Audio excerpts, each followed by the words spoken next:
বিসমিল্লাহির রহমানির রহিম। ঈমানওয়ালাকে আল্লাহ পাক বাঁচাতে চান, এজন্য কোরআন দিয়েছেন, হাদিস দিয়েছেন, এবং কোরআন হাদিসের আমল বিশ্বনবী হজরত মুহাম্মদ সাল্লাল্লাহু আলাইহি ওয়াসাল্লাম দেখিয়ে দিয়েছেন। এই ঈমানওয়ালার অনেক সমস্যা আছে, তার মধ্যে একটি সমস্যা এই যে কখনো তাকে জিন অথবা ইনসান দুশ্মনের সামনে পড়ে যেতে হয়। এই রকম সমস্যারও সমাধান কোরআনে আছে, হাদিসে আছে। উদ্ধৃতি এবং হাওয়ালা সহ আমলগুলো বলছি। যদি কখনো দুশ্মন সামনে চলে আসে, সামনাসামনি যদি হতে হয়, বাধ্য হয়ে হতে হয়, তখন কয়েকটি আমল আছে। আমলের মধ্যে দুই প্রকার আমল আছে, একটি দোয়া, দ্বিতীয়টি জিকির।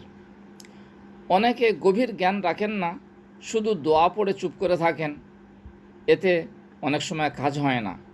বরং সাহাবাদের জীবনী পড়ে বোঝা যায় যে সাহাবায়ে কেরাম ওই দুশমনদের থেকে আত্মরক্ষা করার জন্য দোয়াও করতেন, এমনকি তাহাজ্জুদেও দোয়া করতেন, ময়দানে নেমেও দোয়া করতেন, কিন্তু জিকির থেকে গাফেল হতেন না।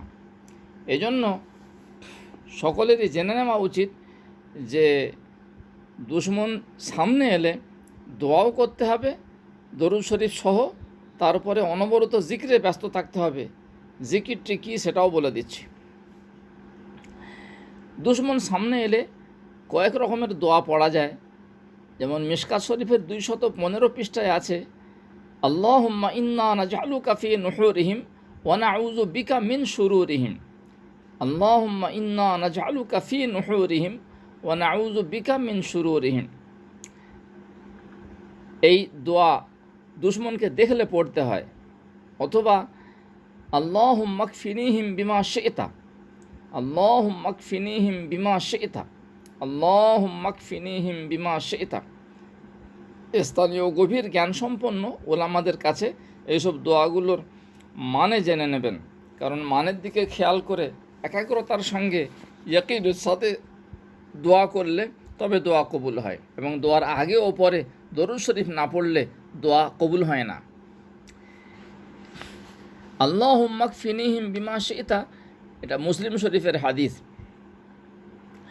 আমালুল ইয়াউমি ওয়াল লাইলা কিতাবের 90 নম্বর পৃষ্ঠায় আরেকটি দোয়া আছে, ইয়া মালিক ইয়াউমিদ্দিন ইয়্যাকা না'বুদু ওয়া ইয়্যাকা নাস্তাঈন। এইটি কয়েকবার পড়া। এগুলো দুশমনকে দেখতে পেলে পড়তে হয়, কিন্তু এই দোয়াগুলো পড়ে ক্ষান্ত হতে নেই, এই দোয়াগুলোর উপরে সন্তুষ্ট থেকে চুপ থাকতে নেই, বরং দোয়া পড়ার পর তাকে খুব শক্তিশালী জিকিরের পাবন্দি শুরু করতে হয়, অনবরত জিকির করতে হয়। যত রকমের জিকির আছে এই রকম ক্ষেত্রে সমস্ত জিকিরের মধ্যে সবচেয়ে বেশি শক্তিবর্ধক জবরদস্ত জিকির হচ্ছে লা ইলাহা ইল্লাল্লাহু ওয়াল্লাহু আকবার, লা ইলাহা ইল্লাল্লাহু ওয়াল্লাহু আকবার। এটি খুব সাংঘাতিক শক্তিবর্ধক জিকির। পৃথিবীর যে কোনো রকমের জিন অথবা ইনসান দুশমন যদি সামনে চলে আসে এবং সে হামলা করতে চায়, এই জিকিরটি অনবরত করার ফলে সে কোনো মতেই হামলা করতে পারবে না। এমনকি সে যদি নতুন অথবা পুরাতন হাতিয়ার নিয়েও হামলা করতে চায়, তার সেই হাতিয়ারও কাজ হবে না। এই বিষয়টি আল বিদায়া ওয়ান নিহায়া কিতাবেও আছে, মুসলিম শরীফেও আছে। আল বিদায়া ওয়াল নিহায়া কিতাবে আছে, সাহাবায়ে কেরাম রাদিয়াল্লাহু আনহুম যখন ময়দানের কেতালের ক্ষেত্রে অবতীর্ণ হতেন, আমির সাহেবরা মামুরিনদেরকে এই জিকির শিখিয়ে দিতেন, লা ইলাহা ইল্লাল্লাহু ওয়াল্লাহু আকবার, যেন অনবরত তাঁরা পড়েন। এরপর আরেকটি সমস্যা হতে পারে, হয়তো এমন দুশমন যে দুশমনের সামনে না যাওয়ারই ইচ্ছা হয়, যে দুশমন যেন আমাকে দেখতে না পায়। কখনো কখনো এরকম ইচ্ছা জাগে অথবা প্রয়োজন দেখা দেয় যে দুশমন যেন আমাকে না দেখতে পায়, কিন্তু পালানোর কোনো রাস্তা নেই। এই রকম ক্ষেত্রেও কোরআন এবং হাদিস আমাদেরকে সমাধান দিচ্ছে। এই সমস্যার সমাধান কোরআনেও আছে, হাদিসেও আছে।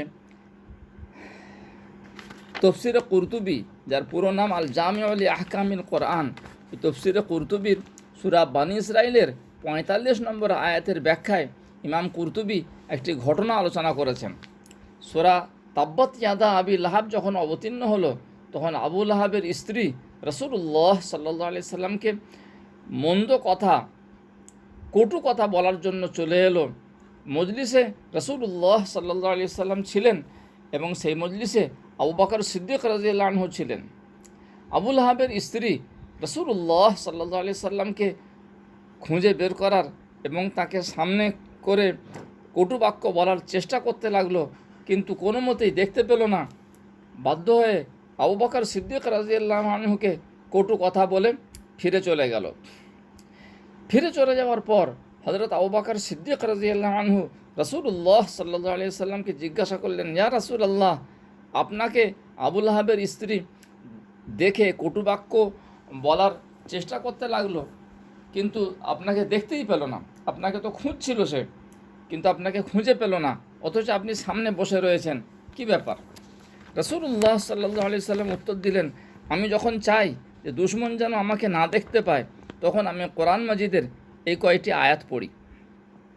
আয়াতগুলো এই: সূরা নাহলের 108 নম্বর আয়াত, আউযু বিল্লাহি মিনাশ শাইতানির রাজিম, উলাইকাল্লাযীনা তাবাআল্লাহু আলা কুলুবিহিম ওয়া সামইহিম ওয়া আবসারিহিম ওয়া উলাইকা হুমুল গাফিলুন। সূরা কাহফের 57 নম্বর আয়াত, ইন্না জাআলনা আলা কুলুবিহিম আকিন্নাতান আন ইয়াফকাহুহু ওয়া ফি আযানিহিম ওয়াকরা ওয়া ইন তাদউহুম ইলাল হুদা ফালান ইয়াহতাদু ইযান আবাদা। সূরা জাসিয়ার 25 নম্বর আয়াত, আফারাআইতা মান ইত্তাখাযা ইলাহাহু হাওয়াহ ওয়া আযাল্লাহু আল্লাহু আলা ইলম ওয়া খাতামা আলা সামইহি ওয়া কলবিহি ওয়া জাআলা আলা বাসারিহি গিশাওয়া। এই তিনটি আয়াত রাসূলুল্লাহ সাল্লাল্লাহু আলাইহি সাল্লাম বলে দিলেন, যখন আমি চাই দুশমন যেন আমাকে না দেখতে পায়, তখন আমি এই তিনটি আয়াত পড়ি। ইমাম কুরতুবী ওইখানে লিখেছেন যে বহু উলামারা এই আমলটি পরীক্ষা করে দেখেছেন, তারা ফায়দা পেয়েছেন। তবে অভিজ্ঞতায় এটাও বোঝা গিয়েছে যে সূরা ইয়াসিনের প্রথম 9টি আয়াত এর সঙ্গে পড়লে খুব ভালো ফায়দা পাওয়া যায়। কারণ সূরা ইয়াসিনের প্রথম 9টি আয়াত ফাহুম লা ইউবসিরুন পর্যন্ত, ইয়াসিন থেকে নিয়ে ফাহুম লা ইউবসিরুন পর্যন্ত এই 9টি আয়াত পড়তে পড়তে রাসূলুল্লাহ সাল্লাল্লাহু আলাইহি সাল্লাম হিজরতের রাতে নিজের বাড়ি থেকে বের হয়ে গিয়েছিলেন। যখন ওই মক্কার বিখ্যাত বংশের যুবকেরা নাঙ্গা তলোয়ার নিয়ে রাসূলুল্লাহ সাল্লাল্লাহু আলাইহি সাল্লামকে সকালবেলা কতল করার জন্য দাঁড়িয়েছিল, সেই সময় তাদের সামনে দিয়েই হযরত মুহাম্মদুর রাসূলুল্লাহ সাল্লাল্লাহু আলাইহি সাল্লাম সূরা ইয়াসিনের এই 9টি আয়াত পড়তে পড়তে বেরিয়ে গিয়েছিলেন এবং কাঁকর ধুলোবালি এক মুঠো ছুঁড়ে দিয়ে চলে গিয়েছিলেন। সে ধুলোবালিগুলো ওই যুবকদের মাথায় পড়েছিল এবং তারা অন্ধ হয়ে গিয়েছিল। ওলামারা বলছেন, এই বর্ণিত 3টি আয়াতের সাথে সূরা ইয়াসিনের প্রথম থেকে নিয়ে 9টি আয়াত পড়তে থাকলে খুব ভালো কাজ হয়। দুশমন কোনো মতেই দেখতে পাবে না এবং দুশমন অন্ধ হয়ে যাবে। ইমাম কুরতুবী নিজের তাফসীরের ওই জায়গায় নিজেদেরও কয়েকটি ঘটনা, তার নিজেরও কিছু ঘটনা উল্লেখ করেছেন, যেখানে বিভিন্ন দেশে গিয়ে তারা মুশরিক দুশমনের খপ্পরে পড়েছিলেন, কিন্তু সেই দেশের প্রশাসন, পুলিশ এবং মিলিটারি তাদেরকে ধরার জন্য পাঠিয়েছিল, তাদেরকে ধরে আনতে পারেনি, তাদের পাশ দিয়ে বের হয়ে গিয়েছিল। ইমাম কুরতুবী বলছেন, এগুলো আমরা অনেকবার পরীক্ষা করে দেখেছি। আলহামদুলিল্লাহ, এই আমলগুলো বর্তমানে অনেক বক্তব্যে আমরা বলেছি এবং যে সমস্ত ইমানওয়ালা ভাইয়েরা রোডের জুলুমের জন্য বা বিভিন্ন দুশমনদের খপ্পর থেকে বাঁচার জন্য এই আমলগুলো করেছেন, তারা সঙ্গে সঙ্গেই ফায়দা পেয়েছেন। ইয়াকিন সঠিক থাকতে হবে, ঈমান সঠিক রাখতে হবে, আল্লাহ পাকের উপর ভরসা করে শুদ্ধভাবে কোরআন মাজিদের এই আয়াতগুলি তেলাওয়াত করলে অতি অবশ্যই আল্লাহ পাক ফায়দা দেবেন। এই আমলটি করার নিয়ম এই যে অনবরত পড়া চালু রাখতে হবে, একবার পড়ে চুপ করে গেলে হবে না। যে জায়গায় আপনার দুশমনের খাতরা আছে, বিপদ আছে, সেই জায়গায় যাওয়ার আগে এই আয়াতগুলো পড়া শুরু করতে হবে। এবং এই আয়াতগুলো পড়া অবস্থায় ওই জায়গাটি পার হয়ে যেতে হবে। একবার পড়ে চুপ করে গেলে হবে না, অনবরত পড়তে হবে যতক্ষণ না ওই বিপজ্জনক জায়গাটি আপনি পার করে আগে বের হয়ে যান। আল্লাহ পাক আমাদের সকলকেই আমল করার তৌফিক দান করুন।